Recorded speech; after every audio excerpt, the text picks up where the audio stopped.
Hi குட்டீஸ், welcome to குட்டீஸ் கதைகள் சேனல். இன்னைக்கு என்ன கதை சொல்ல வந்திருக்கேன்னு பார்க்குறீங்களா? நிறைய ஆமை கதை தாங்க சொல்ல வந்திருக்கேன்.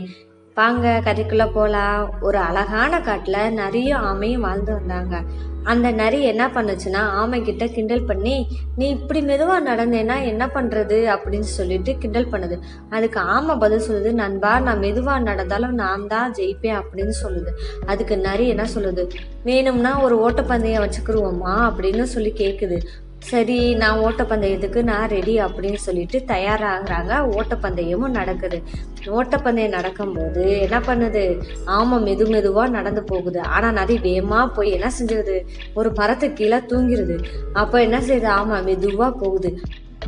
அதே சமயம் நரி தூங்கிட்டு இருக்குல்ல, கரெக்டாக ஆமை நடந்து நடந்து தன்னோட இலக்கை போய் எட்டுன உடனே அந்த நரி திருப்பி கண் முழிச்சு, அடடா ஆமை போய் தன்னோட இலக்கை அடைய போதே அப்படின்னு சொல்லிட்டு வேமா போகிற நேரத்தில் ஆமை என்ன செஞ்சிச்சு, ஜெயிச்சிருச்சு.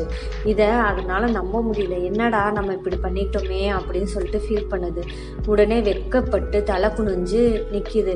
எல்லா மிருகங்களும் பாராட்டுது. அதே இடத்துல நரியும் கை குலுக்கி, நீ உண்மையிலே சொன்ன மாதிரி நிதானமும் பொறுமையாகவும் இருந்தா வாழ்க்கையில முன்னேறலான்றதுக்கு நீ தான் உதாரணம் அப்படின்னு சொல்லிட்டு நரி சொல்லுது. இனிமேல் எல்லாரும் நண்பர்களா இருப்போம் அப்படின்னு சொல்லிட்டு நரியும் ஆமையும் நண்பர்களா மாறிடுறாங்க. இவங்க மட்டும் நண்பர்களா மாறல, எல்லா விலங்குகளும் ஆமைக்கிட்ட நண்பர்களா மாறிட்டாங்க. என்ன குட்டீஸ், இந்த கதையில இருந்து என்ன தெரிஞ்சுக்கிட்டீங்க? நிதானமும் பொறுமையும் இருந்தா தான் வாழ்க்கையில ஜெயிக்கலாம். அதனால என்னைக்கு நம்ம நிதானத்தையும் பொறுமையும் இழக்கக்கூடாது, சரிங்களா? Please subscribe my channel. இந்த மாதிரி கதை உங்களுக்கு வேணும்னா என்னோட சேனலை சப்ஸ்கிரைப் பண்ணுங்கள். Tata, bye bye.